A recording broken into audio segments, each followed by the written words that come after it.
The mic is live, Nigel. If you meow, they're going to hear you.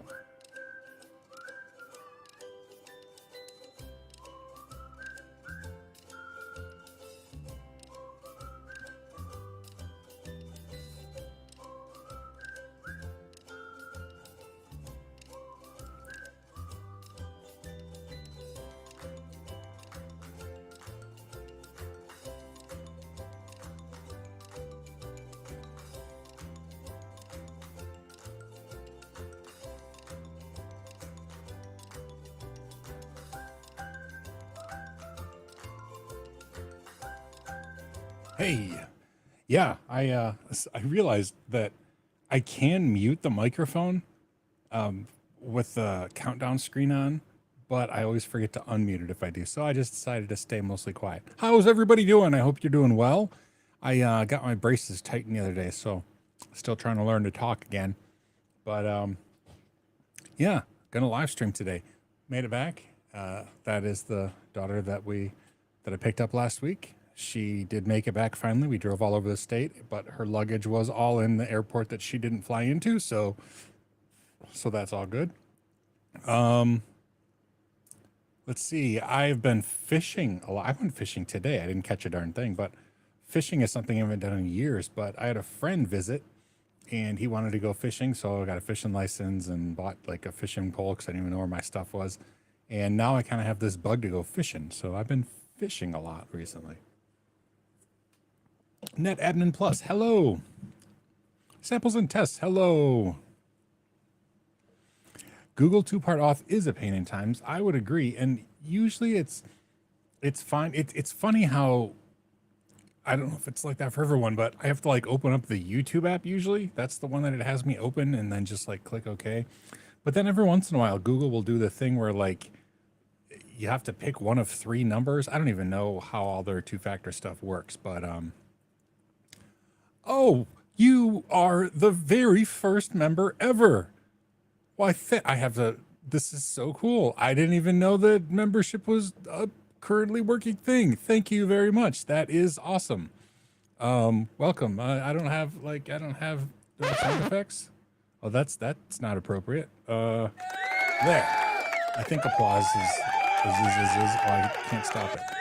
Oh gosh. Okay. Well, now I've made it awkward for everyone. Yeah, I should fix that sound effect. Anyway, thank you. I appreciate that very much. Yes. Andy, hey, how's it going? Andy, I gotta talk out loud with everybody about what Andy wants to do. So, Andy, we're gonna talk out loud about stuff. Yeah, Eric, I have braces. I got them in April, and I hate them. I hate them just the bottoms. I didn't get on the top, but I injured a tooth several years back, and it's a long, boring story. But now I have to have braces for like a year. And Patrizio, hello. Oh, that's awesome. That is awesome. I hope the course helps a lot. But yeah, I have braces for probably a year, and I got like they call it tightened, but they didn't tighten anything. They just put like a bigger wire in so that my teeth hurt. I can't handle my teeth hurting. It's just the braces get in the way, and they like catch on my lip, and it makes talking hard. And I talk for a living, so that makes it really tough. But yeah, I do. Wow, that's I gotta thank you again for becoming a member. That's the very first YouTube member ever. So yeah. NetAdmin Plus. Yeah, yeah, it's been a rough couple. Gosh, it's been a rough year. Who are we kidding? Hello from Italy. Braces like they do. Yeah, I don't like them. I don't like them, and I have found that I like play with them, like especially if it's like a stressful environment. Like I went out to Oregon for a week for CBT Nuggets, like to go to HQ for like their annual all the employees go there thing. And I found myself in like crowded, noisy rooms, and I'm mega introvert, so that's difficult. And I found myself like sucking on them and playing with them and fiddling with them, and so my whole mouth would get so irritated. Yeah, I just hate them so much. I'm so ready for them to be gone, and I've only had them for 2 months, so I got like 10 more months to go. Oh, maybe I'll get out early on good behavior. I don't know. We'll see. Anyway, but yeah, so that's the news. I'm just wearing a hat because I was outside fishing, and it's really windy and kind of cold out today, so a hat made sense. Um, so most of you know I have ADHD, and that means that I get easily distracted. But it also means that I like find these things that I hyper focus on regularly. Like I hope to get back to my comic, but I almost fear that that was like a thing I hyper focused on for like 2 years, which is a long time to hyper focus. But like now it's fishing, and I just can't stop thinking about fishing and getting better at fishing and finding places to go fishing. And it's annoying, but it's also exciting. So yeah, it also doesn't lend itself to YouTube success because you know the to be successful on YouTube, you need to have a very tight niche. Yeah, I don't do that well, but anyway, thankfully I've loved Linux the whole time. Tech with Cam, good to see you too. Thank you. A lot of unfamiliar faces with the live stream. That's great. Love to see new people and people who come often. Love to see y'all too. Yeah, I've pretty much come to the conclusion that I'm never going to get caught up at work, so I'm just going to have to be behind at work and do other stuff too. Otherwise, my life is just going to be too miserable. So yeah, I really enjoy YouTube stuff. So maybe even if I'm not caught up on work, I'll just pick one day a week and make a Linux Plus video to finish that up.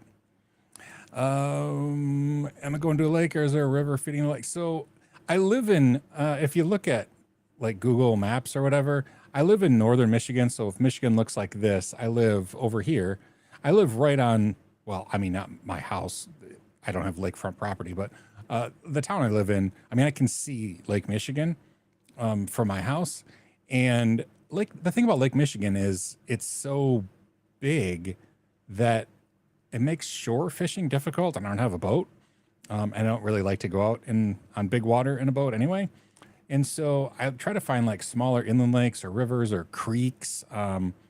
But while there's water everywhere where I live, it's hard to find a place to go fishing, which is just sounds like a weird first world problem. But anyway, yeah, it's frustrating. Eric, exactly. I'll work in no place. So yeah, I'm just gonna have to have fun. And probably if I do that, maybe it'll be like, hey, look, I'm catching up on work by doing things that aren't all work. So anyway, fishing with penguins, I love it. Yeah, fishing with penguins. Been fishing with my son-in-law, which is cool. It's a great way to connect with him. He normally watches a live stream, but he is watching my brother-in-law play in a volleyball tournament, beach volleyball tournament right now. So he's not watching. But yeah, got to go fishing with my son-in-law quite a bit now, and it's awesome. Do a video where you're fishing while discussing fishing. That's true. And that's funny too, because if I'm fishing by myself, it's a perfect time to just talk. So I guess I could do that. It'd be better if I caught more fish though. I don't think it's terribly exciting to watch someone unsuccessfully go fishing. So anyway, free code camp, tech with camp. So yeah, it's funny. When that was released, I had no idea that CBT Nuggets had sold that course. And there were so many people that were like complaining and like reaching out to him like, hey, that's Sean's content. You can't do that. But it was actually belonged to CBT Nuggets because I was working for them when I made those videos. And they bought the rights to it, and they have it. I mean, I wish that I had that on my YouTube channel because it's got so many views, and it's just funny that it's me, but it's not my stuff. It's weird. It's a weird situation to be in when you make stuff for other people and then they can sell it to other. Yeah, it's just weird. Like I literally can't publish that video because it doesn't belong to me. So, Eric, I live in the Pacific Northwest. I think it's a good fishing area whenever I fish. Yeah, it's So I have so CBT Nuggets is in Eugene, Oregon, and really close friend and coworker of mine is a huge trout trout. He goes trout fishing all the time, and yeah, I think there's tons and tons of like mountain streams full of trout because he's very successful and goes all the time. And there are a couple rivers here that are supposed to be good with trout. I don't know. I'm not that good. I just like to. I mean, I don't care if I catch little fish, but trout are like hard to catch and you have to like know what you're doing, and I don't. So anyway, But your samples and tests, you're right. The nature scenery would be fun, and it is gorgeous. I mean, I live in a gorgeous area. I can't deny that. It's absolutely beautiful where I live. So, Tech with Cam, thank you though. I appreciate that. I think it was just like a general server, like Linux server course. I don't think it was following any curriculum. I think I just made it up and put it all together for me. So, oh, Net Admin Plus, thank you. I appreciate all the compliments today. Boy, it's a good day. And Bite Moose, they call it fishing, not catching. Yeah, that is a very good point. That is a very good point. And Eric, I have to admit that it is really fun, especially when you catch a fish. Like I enjoy going out, even if like today we got skunked. We went to three or four different locations trying to find some good place to fish off the shore. And we got completely skunked. Like the two of us, neither one even got the slightest nibble.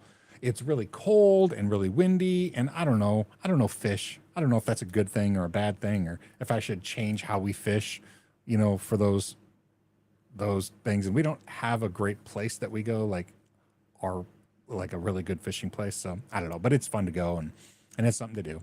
I like it. I enjoy going by myself, and I also enjoy going like with people, so like with my son-in-law. So there is a fine line between fishing and standing next to the puddle with a stick in your hand looking like a nutter. And next to a puddle, it's funny. So there's a YouTuber that I had some, like, a lot of stuff going, or I've seen his stuff because of my interest in fishing of late. And it's like Creek Fishing Adventures is the name of his channel.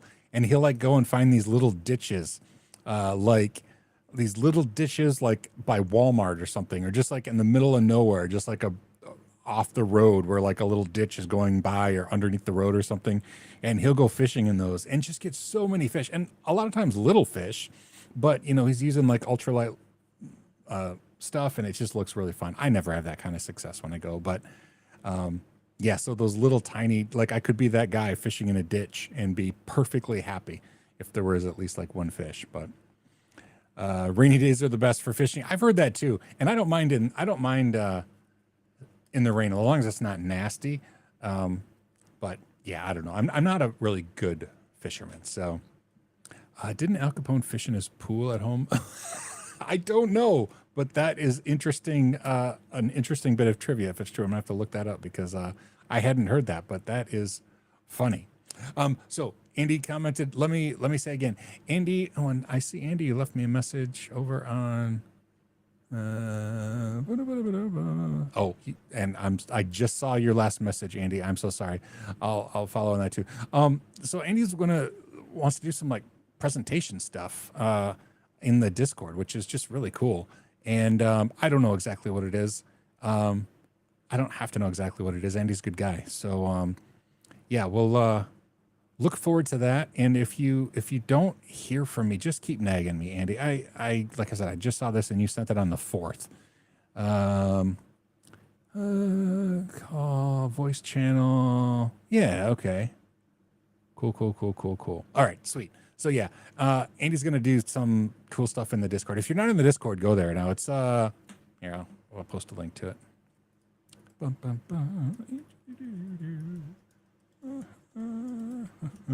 There. That's where the Discord is. And yeah, it's gonna be something there.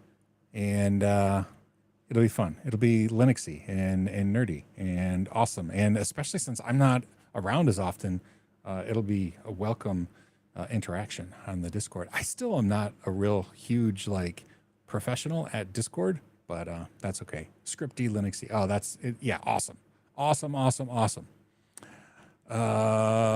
Let's see. What else is going on? Not a whole lot.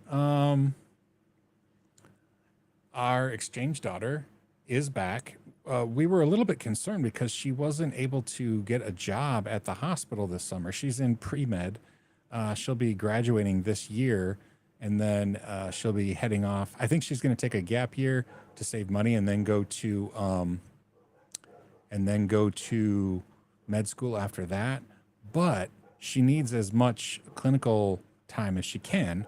and she's been working at the hospital for the past few summers, but she couldn't get a job. But thankfully, she did land a position. The only thing is, she's an international student, so it has to be a class, and so there's like a 2-week waiting period while they straighten all that out. But anyway, long story short, that nobody asked for anyway, our exchange daughter will be with us all summer, which is awesome because we love it when she's here with us. And so she'll be staying with us all summer. And then she's back off to Michigan State pre-med program. And she's going to graduate. I guess the first semester she's going to graduate. She's way smarter than me. It's very clear that we're not, that she didn't get any genetic material from me because she's, doing awesome in pre-med. Yeah, it's amazing. So anyway, yes, my plan for YouTube is to finish Linux Plus, and I think I'm just going to try to do a video a week, even if I'm not caught up on work, because I don't think I'm ever going to get caught up on work. I'm just going to have to do my best. But yeah, maybe having some fun on the side will be good. And I am also going to continue fishing, which nobody asked or cared about. But yeah, while I'm still enjoying it, I'm still going to do it. And it's summer, so I mean, I'm not going to go ice fishing. I'll be clear. There is no amount of enjoyment that I get from fishing that would lend itself to me purposefully going outside in the winter to fish. I'm not gonna ice fish. That doesn't appeal to me in the slightest. So if there's any ice fisher people out there, I apologize for insulting you, but that just does not sound fun to me in the least.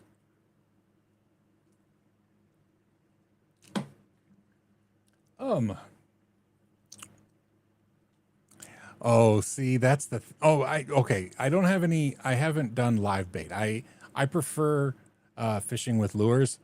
One, because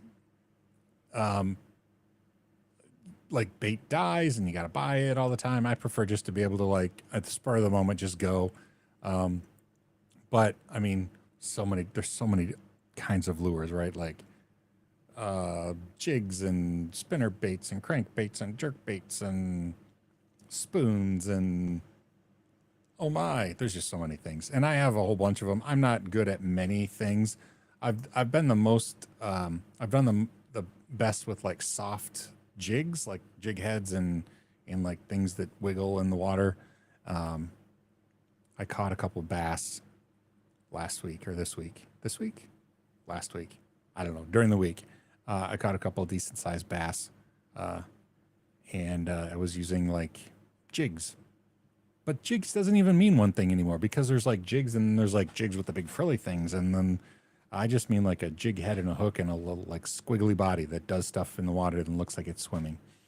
So yeah, that's the kind of fishing that I do. And all my rods are like ultralight because I am not a big fisherman. So I don't have a desire to go like out in a boat with big fishing poles and catch a tuna, which obviously I couldn't catch a tuna because I live in Michigan where we have all fresh water. But nonetheless, I wish there was a way that I could record my silly ADHD inspired sidetracks and make it enjoyable. But the problem is, since they're so random, like I have to like start a YouTube channel every time, and that's just not practical, right? Like Sean Fishing for like a Sean Fishing channel for 4 months and it gets 37 subscribers. I mean, I don't know if it'd be fun or not, but anyway, I don't have a great way to not monetize my fun stuff, but I also really enjoy video recording and stuff, so it'd be fun to wear one of those like GoPros on my chest and have a mic and talk about stuff. But yeah, I don't think it's gonna happen. I think it's just gonna be, I'm gonna go fishing sometimes. I'm gonna need a bigger boat. Oh, what is that from? I think we're gonna need a bigger boat. It feels like that's a movie quote and I can't place it. So anyway, so is Mason here? I mean, Mason said 15 minutes and it's been more than 15 minutes. So, I don't know. I use snapper poppers because usually cast off the pier. Oh, very cool. Jaws. Okay. Oh, that's right. The old grumpy guy, like, oh, we're going to need a bigger boat. Thank you for the Yes, thank you for the clarification, the movie quote. Samples and tests, that is cool. So my son-in-law is from Florida, and I know he did a lot of saltwater fishing off piers and stuff. I haven't really talked to him about like the drastic difference between the two, but he lives up here in Michigan now, and it's got to be different, right? I mean, it's got to be drastically different fishing off, big piers or jetties in the ocean versus freshwater. But again, I'm not real big on fishing, knowledge wise, so I have no idea. He also grew up in Florida, and so like he was telling me on the way home that his friend has had a pond at his house growing up, or really like just across the street from his house growing up, and they'd go fishing there all the time. But there was also crocs in the pond, and so they would often hook the croc and or not a croc, gator, sorry, alligator, and then they'd have to cut their line because it's not like you're gonna pull in the alligator and then like remove the hook. So they'd get upset like if the alligator would like eat their really expensive lure, they'd have to just cut the line. That's just a whole different world for me. It's hard for me to imagine knowing that there were gators in the water where I was fishing. That's just crazy.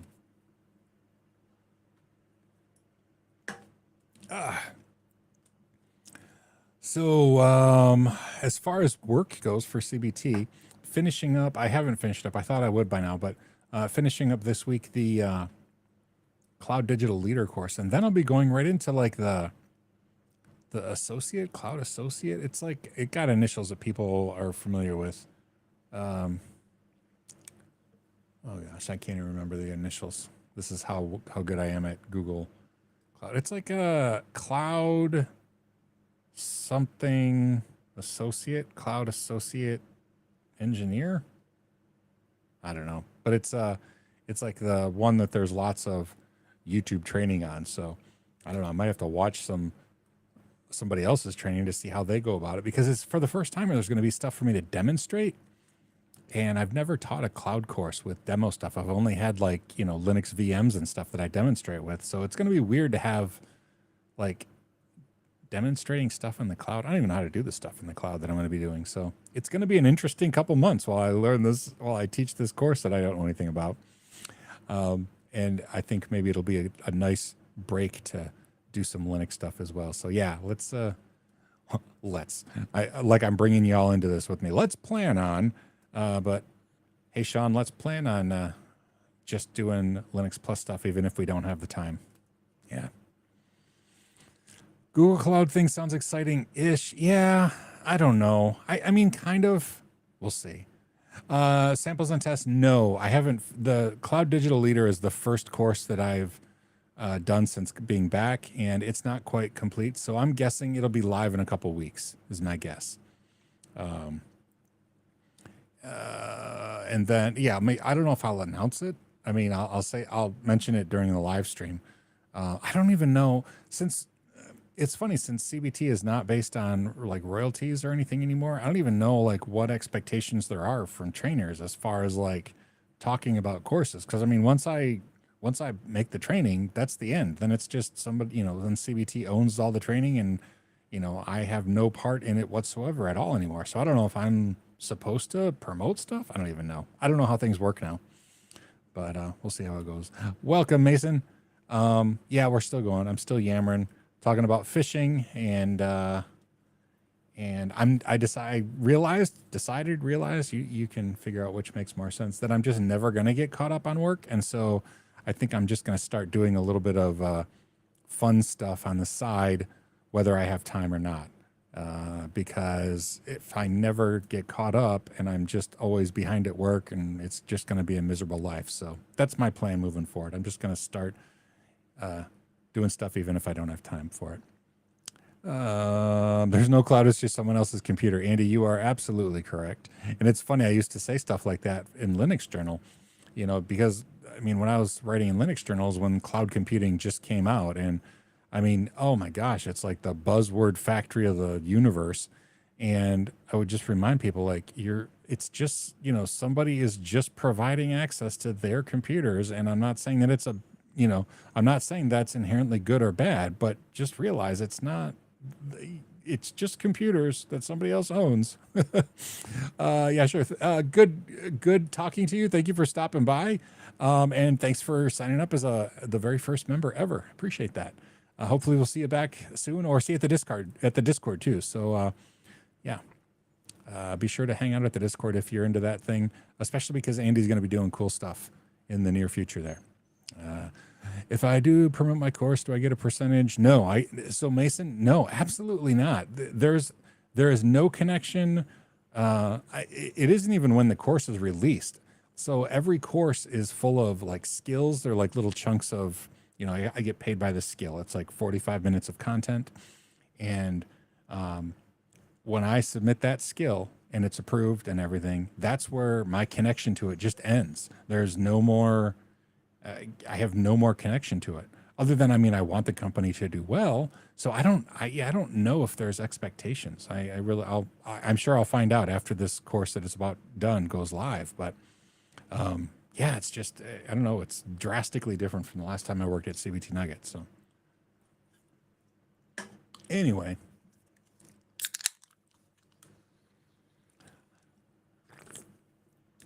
I have to constantly drink stuff or my mouth dries out and my braces catch on stuff. Cloud is just a new word for online servers. Yeah, it is. And I know you can purchase services instead of a whole computer. And yeah, there are advantages to the cloud, but also when you pay for services like that, you can rack up bills because while your capital expenditures go way down, your operating expenditures go way up, and they can get away from you. In fact, the last little bit of this Digital Cloud Leader course, I'm talking about how to manage the financials, because it's easy to get runaway services that are, you're paying for, even though if you're not utilizing them or they're set up inefficiently or whatever. It's really easy to get enormous bills. I think there's already AI companies that have gone out of business because they had so many like Amazon Web Services bills that piled up that they didn't even realize how much they were actually using. So yeah. I suppose Amazon, Google, and financial interest in making it. Yeah. So it's funny, Andy, they have a financial interest in making their stuff different than anyone else's. And also there is some advantage to having your services extremely compatible with other users, because then it's easier for people who are using your competitor services to migrate to your services. So it's this weird sort of catch-22. Like they claim they don't want to lock people in, but from a business standpoint, you want people to not want to move away from your platform, but also you want people to be able to move to your platform from other platforms. So yeah, it's a weird balancing act that I'm glad I'm not in charge of trying to figure out. Oh yeah, and AI. Oh my gosh, AI. It's just, it's everywhere, and it doesn't even mean anything much anymore. Hello. Oh dude, hello. Welcome. I was reading an article last week that talked about the ability to migrate from cloud to own servers. Yes. And now I can only say this from the Google platform, because that's the one that I've been doing, I've been involved in so much recently. They're really, really pushing how easy it is to do hybrid cloud computing, where you have cloud services that tie into on-prem stuff. Because people are finding that it's not the panacea that it was, claimed to be, and a lot of times those operating expenditures in the cloud can just get astronomical, whereas running stuff locally is cheaper. So they want you to keep the best of both worlds, meaning they want you to keep their stuff as much as possible. So now hybrid computing is all the rage. In fact, Google they even stress how well they are at multi-cloud. They want to interact and be able to function with like Amazon Web Services and Azure seamlessly, and include it into the administration that they give you in Google, so that if you are using other cloud provider stuff, you're still using Google stuff because it integrates multi-cloud so well. I mean, I got to give them kind of credit. That's pretty smart. Like, hey, no, we want you to use the other services if it's going to be more affordable for you. In fact, we're going to make it so you can manage all of them from one convenient place. That place is called Google. So, more power to them. But yeah, the people are moving stuff on-prem. That's kind of been a trend recently. And, from the cloud provider standpoint, they're just saying, oh no, not completely. You want to be hybrid because there's still some advantages in the cloud, blah, blah, blah. Hold on, that tracking drives me nuts. Let me turn that off. There we go. You can see a lot more companies going back to full on-prem. Yeah, I mean, it's funny. I can too, especially with how well you can almost build your own little private cloud pretty well. For example, you don't have to reinvent the wheel. You can have your own Kubernetes clusters. You can have your own, you can basically function as if you're in the cloud, but doing stuff on your own servers in a way so that you don't have to rewrite your entire infrastructure from scratch. Yeah, I mean, there's some pain in migrating, but because all of those services can be run locally, I do. I see some movement back to on-prem, at least to the point where it's hybrid, right? At least for some things, like things that take a ton of processing power and cost a lot of money in the cloud, whereas you could just get a beefy server and do those things 24/7 in-house pretty cheap. So yeah. Let's see. I'm behind already. I have a question. Sean, is DevOps worth learning, or Linux administration can offer more work opportunities? Yeah, so I think that any job is going to expect that you're familiar with DevOps tools, but also the idea, the mindset of DevOps. So you should definitely learn DevOps, even if you're more interested in system administration, because so many things are done programmatically. Even system administration is done using DevOps tools now. For example, if you're managing a whole bunch of Linux servers, chances are you're going to use something like Ansible to keep them configured. So even if you don't want to be a DevOps person, you're going to end up using DevOps tools in your job. I mean, I use DevOps tools here, at home to do stuff. And I was when I was not at CBT Nuggets, like for the last 3 years or whatever, I was a system administrator, full-time sysadmin. I mean, that was absolutely the title and, the work that I did, but I used DevOps tools all the time. Whether it was Docker, I didn't use Kubernetes, but I used Docker a lot for a lot of the things that I had to do. And a lot of what I would have traditionally done with just bash scripts, I ended up doing with like Ansible. Like if I had to update the GPU drivers on servers in 5 different locations and different data centers, the pain finally got to the point where it's going to be easier for me to use Ansible for doing this and just, write the long scripts and then boom, deploy them. So yeah, I think that DevOps is important. I know that was a long-winded question that got all the way around, but yeah, even if you're not interested in being a DevOps person, learning DevOps tools and the mindset behind programmatically configuring things and configuration management and stuff, that's going to be vital. Let's see. Google does interact with other services. Bing Search Console can link to my Google Search Console. Yeah, Google. I have to give them some credit. They're trying to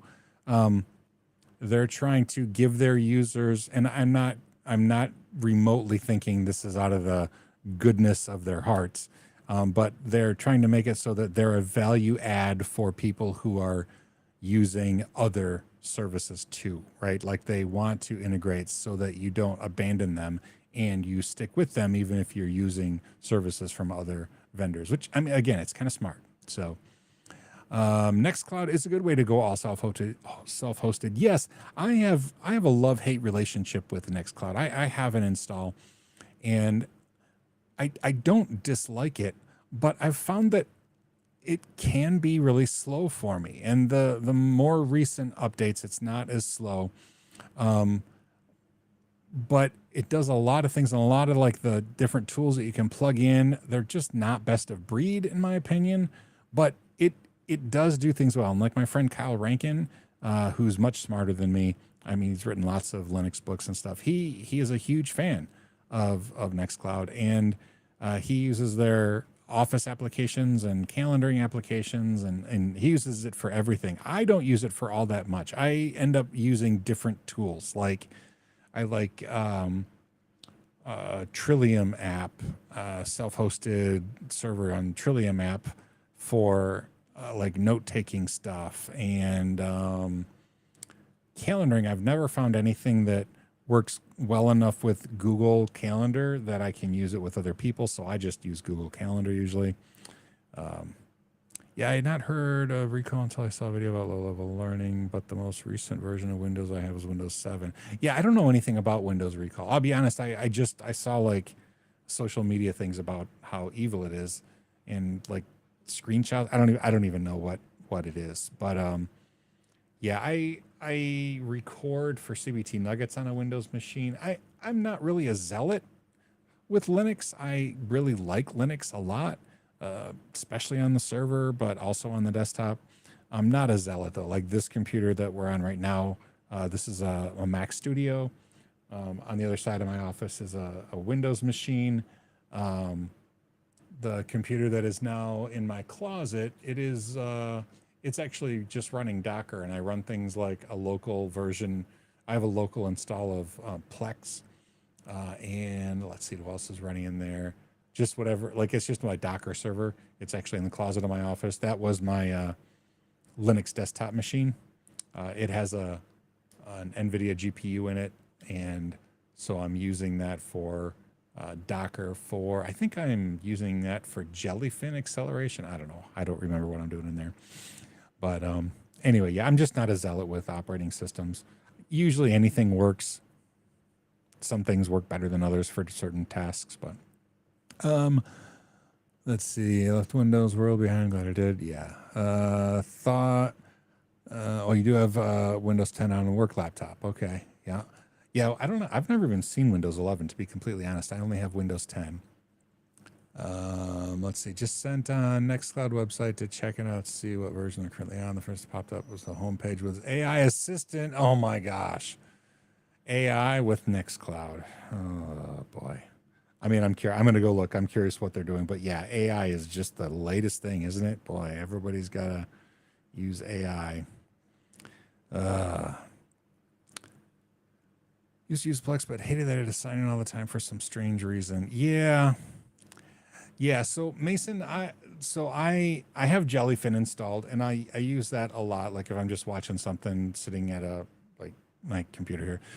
The reason I still use Plex, one, the pain of moving, right? I have some friends who like have access to my Plex server, and they have access to it, and moving would be a pain in the butt. But the biggest thing for me is I listen to, hi, Millie. Yes, everybody can hear you groaning. I know, but your mom's here. She could take you out if you have to go outside. But I listen to a lot of audiobooks, and like when I get a book from Audible, I will remove the DRM. If I buy books from Libro FM, they don't have DRM. If I get books like ARCs from my wife works at a bookstore, so I'll get like digital ARCs sometimes, and there's no DRM there. So I'll and then I convert them all to M4B files, and I store them on my Plex server, because they're not because Plex is great about them. Plex isn't great with audiobooks, but if you store it in the Plex library and then use a tool, if you're on iOS, it's called Prologue, and on Android, there's an app called Chronicle. They both will connect to that Plex server for audiobooks, and it is a wonderful audiobook listening experience, and it's like my entire library, and it's all there, and since it uses Plex underneath, I'm not going to be getting rid of Plex anytime soon. So anyway, yeah, that's why I'm still on Plex. love Plex, and like their download and use like when you're offline thing doesn't always work well, and it has caused a lot of people's accounts, like friends' accounts, like it says that there's too many streams active, and there's no streams active, so it's really buggy with that. But it's really the audiobooks that keeps me using Plex. So anyway, nobody asked, but that's why I'm still using Plex. Our security team has said no way to recall. I will be saying no if they even think about it. I should know what recall is all about, because I don't know. I used to have a server with Plex and Jellyfin installed, putting them both. Yeah, that's in fact I have the same thing. I have Jellyfin pointed to the same media library as Plex, and actually the media library is at my farm, and I connect my local machine to it using rclone and WebDAV of all things. I don't know why I decided to use WebDAV, but it was not too difficult to set up, and so yeah, I have authenticated WebDAV, and then I mounted on my Linux servers using rclone, and yeah, it works really, really well. And so I was using rclone in like Google Drive because I had unlimited storage, but then they stopped doing that, and I couldn't find another one that worked well. Dropbox, I was paying for unlimited storage, but then they wouldn't give me like more storage. They'd only give you like 100 gigabytes a month or something really weird. So anyway, Shane, hello. Long time no see. I mean, I can't speak for everyone. I'm doing all right. Got my braces. Hate them still. 10 more months to go. Yeah. What were we talking? Oh, talking about Plex and servers and Linux and oh yeah. Yeah, I've never. It's funny. I'm gonna have to learn it because it's it's like one of the biggest parts of the next Google Cloud course that I'm teaching. I've never actually used Kubernetes. Never. I've never had even home lab stuff. I've just never done Kubernetes at all. I run Docker constantly. I mean, tons of almost everything I host runs on Docker. I've just never set up Kubernetes. So that's something I'll be learning. And because Google Cloud is big on Kubernetes. And I know that the exam for the next course I'm teaching pushes a lot of Kubernetes stuff pretty hard. So yeah, I gotta learn all that. So I'm trying to think anything else that's been going on. I know I missed last week because we were driving all over. It was crazy. Our exchange daughter flew in from Korea to Chicago, and then she was supposed to go from Chicago to Traverse City, which is an airport about an hour and a half south of us. And they did that thing where they're like, hey, if you'd like to check your carry-on, we'll do it for free, because they wanted to save overhead space.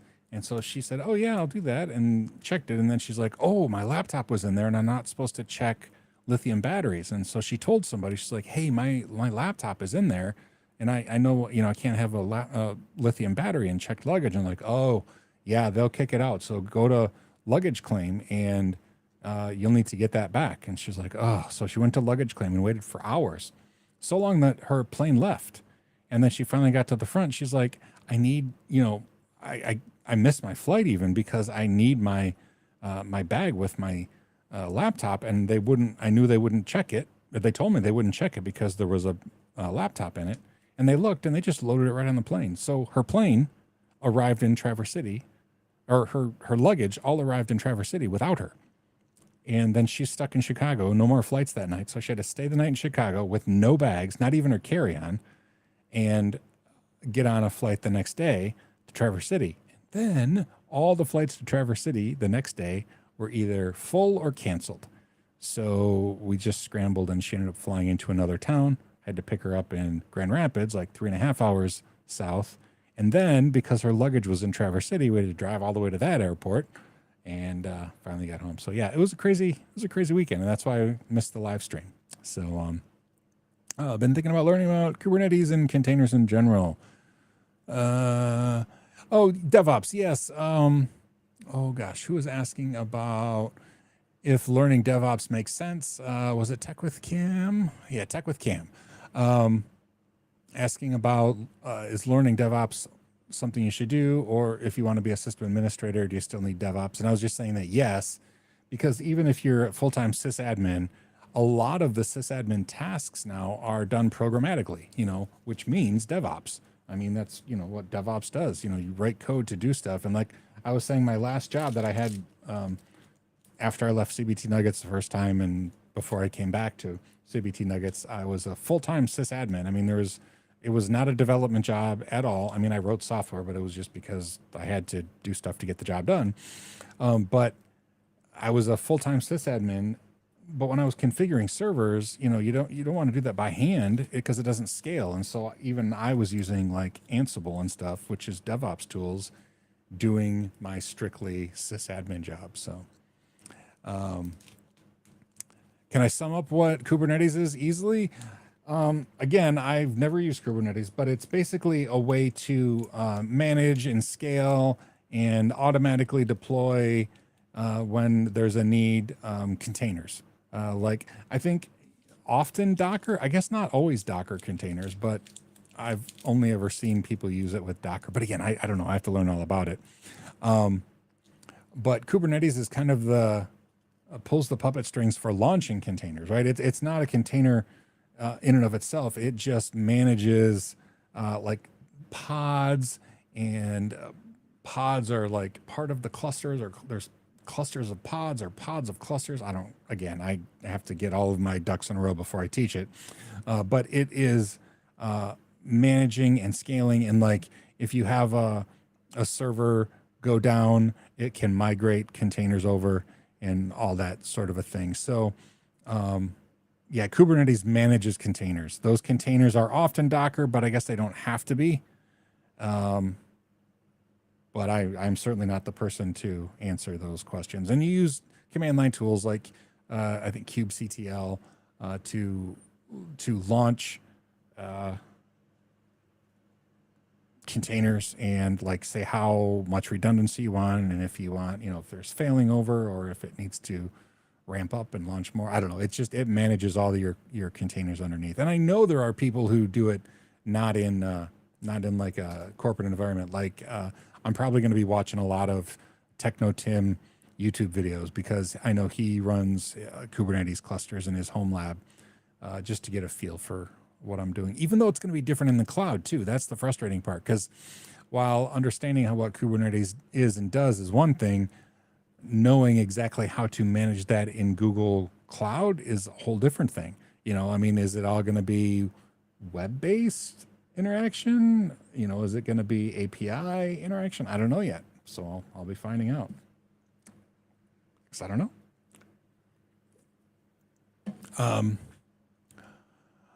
I never know exactly how to say her name. Olaoluwa. Hello. It's good to see you. Over the years, I know that you've stopped in, and I always know that I'm going to do horrible things with your name. So I apologize for that. But it's good to see you, my friend. I'm glad you stopped by. Yeah. So for work, I'm going to be learning Google Cloud stuff, like actual doing. Like right now, all the stuff I'm doing is all just conceptual. Absolutely zero stuff to do. Like I literally haven't shown the Google console, the Google Cloud console at all when I'm teaching the course that I'm teaching right now, because it's all just cloud concepts. But the next one is all hands-on, like certified associate, I think. I don't know, Google Cloud certified associate, CI, I don't know, something. But yeah, that's what I'll be teaching next. But I am just going to start doing the Linux Plus stuff, even though I don't have time, because I mean, I get a lot of comments on like Linux Plus videos, and a lot of them are like, "Hey, did you stop?" And I'm tired of saying, "Oh, as soon as I get caught up." So I'm just going to start doing those. I got to finish that course, man. It's insulting. People are using my stuff to prep for Linux Plus, and then they get like halfway and like, "Oh, there is no more." Great. So, but the missus is doing really well. She is going to graduate physical therapy, I think, next week, which is nice because insurance is no longer covering physical therapy. But we decided that we're just paying out of pocket because we want her to have the best possible recovery she can. So yeah, we have to pay like, I don't know, it's like close to $150 a pop for her to go to physical therapy. But we really, again, we want to give her every opportunity to heal as best that she can. So, but I think she's still going to graduate next week from physical therapy because she knows how to do all the stuff and she's been doing it on her own. And yeah, she has, she'll come home from work and it's not this miserable, like ice her, horrible pained ankles or anything like that. She'll come home and she's tired and sore, but like in an acceptable way. I mean, if I was on my feet on cement floors for 10 hours a day, my feet would be sore. So anyway, I think the wind took the bird food tray by the window again. It took it the other day. Oh, that's annoying. Yeah, you're right. I have it all in the thing over there. You are absolutely right. I might 3D print something that like has edges or something so that it isn't so easily blown out. But thank you. I appreciate that. I'll go down.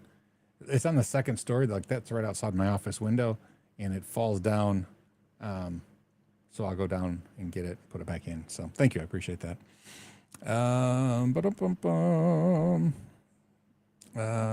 Think about, hold on. I missed my spot here. Hold on. And now I'm losing my mouse. Can you, Kubernetes, Docker, dun, dun, dun, dun, dun, dun. Oh yeah, I know. Healthcare in the U.S. it is insane. It's just insane. I mean, when insurance was covering it, we still had to pay $35. That was when insurance covered physical therapy. We had to pay $35 a session, but they only cover 25 sessions like per year. And so since the new year, apparently she had done 25 sessions. So yeah, we still have to pay $35 when it is covered. And when it's not covered, it's like $150 each session. And she would go twice a week. So yeah, I don't know. It's insane. Random topic change. Are there people here actively using the AI chat stuff like Gemini, ChatGPT? I don't know. I'll see if anybody else is going to answer. Oh, Bite Moose. Use ChatGPT for Python stuff. I have to fix most of it. Yeah, I haven't personally used it at all. I have generated some images with some of the generative AI stuff, but I feel a little bit dirty about doing that. Like, I don't know. I feel a little hinky about it. So I'm not sure when it comes to the generative AI and like images and stuff, if that's something that I'm comfortable using and doing. I don't know. I just have to think through that myself. But I haven't used it other than a little bit of playing myself. Let's see. So I have plans on making video Linux system admin in 20 and LSA AI. So I'll pop this up. I don't have any information about AI, to be quite honest. Linux and AI stuff, I honestly have no recommendations. Maybe somebody else would have some idea about learning about AI. That is just so outside of my current workspace or interest right now that I just don't know. I know that some YouTubers recently talked about like running local AI, probably Network Chuck maybe.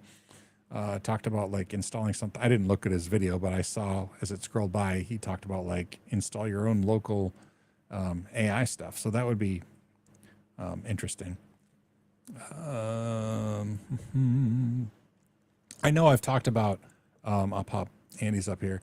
Our exchange daughter has a really interesting use case for ChatGPT. You know, she's in the pre-med program and I absolutely don't think it's cheating when she does it, because she will write a paper and then she will take that paper and feed it into ChatGPT. And I don't know what prompts she uses, but she'll just say, make this flow better, or, sound more natural or something. And then she will take the output and she'll proof the factual data in it, and correct any errors that have been introduced and then turn that in. And it's because since she's not a native English speaker, I mean, she speaks fluently, but it's not her native language. When she is writing, it will be, there'll just be things introduced that don't sound quite smooth, but she doesn't catch it. And so ChatGPT will make her words sound more readable and flow better. And so it's just a really interesting use case that would never have occurred to me. But for her, it's been a lifesaver. And again, she wrote the paper and then she corrects it to make sure it's still factually correct, but just to make it flow better, because as a non-native speaker, that's a real challenge that she has. So anyway, trouble that stuff I was not learning is referring to what's seen. Yeah. Oh yeah, that's true. I mean, again, it's really good at making things easier to read, but the facts, oh man, never trust the facts. Some of them are spot on and they'll just lie so clearly. Mason, okay, yeah, spelling and grammar stuff. Yeah, same sort of thing. Oh yeah, I guess it is about time to go. I always enjoy the hour. It's always fun. And even when I have any plan about what to talk about, it's still fun to just, I mean, shoot the breeze about what we talk about, fishing and Kubernetes and AI, and I don't know much about AI or Kubernetes. We talk about stuff I don't know about. Get through exam papers, the GPT. Oh yeah, I actually did see something like that where, yeah, I'll just pop this up so you know what I'm talking about. Where they don't even proofread the stuff; they'll just copy and paste it, and then in the middle, ChatGPT will say something like, "As an AI, I don't have a direct opinion on this," and they'll leave that in there. Oh man. Yeah, I was really, I know I just keep harping on it, but it just really fascinated me, her use case when she's in, the pre-med program, writing lots and lots of papers, that just making it flow better in English is something that she wouldn't be able to do on her own because she can't tell when it's flowing well in English. But that's something ChatGPT is shockingly good at. And then she just has to recheck copy edit to make sure that the facts haven't been changed, because she understands it perfectly fine reading it. And, she just believes that it flows better. And she actually has a native English speaking friend look over it, read through it one time before she turns it in to make sure that it, there's nothing blatantly introduced, but it's generally really good at making things readable.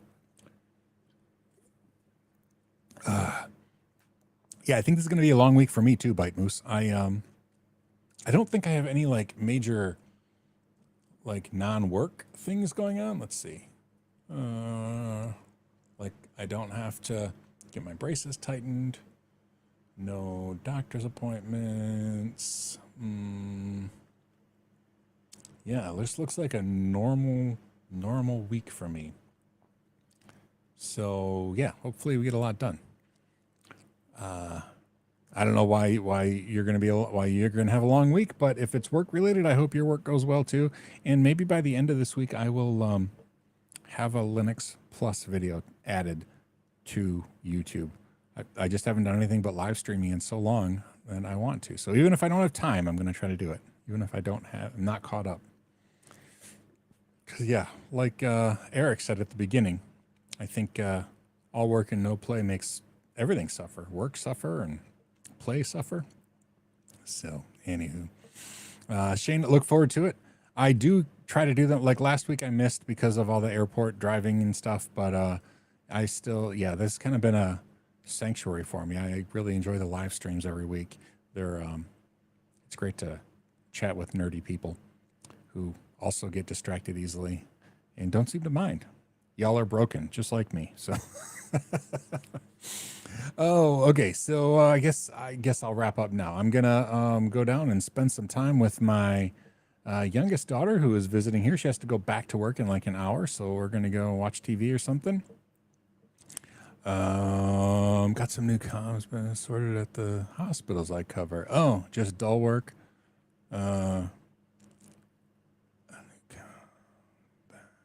Okay. Well, yeah. Have a good week, everyone, and I'll see you on the internets. Hopefully on YouTube with stuff other than live stream. But hey, we'll see. I'm not gonna get angry at myself no matter what. I'll see everybody later, and I'll show you off my braces as I look really aggressive with them.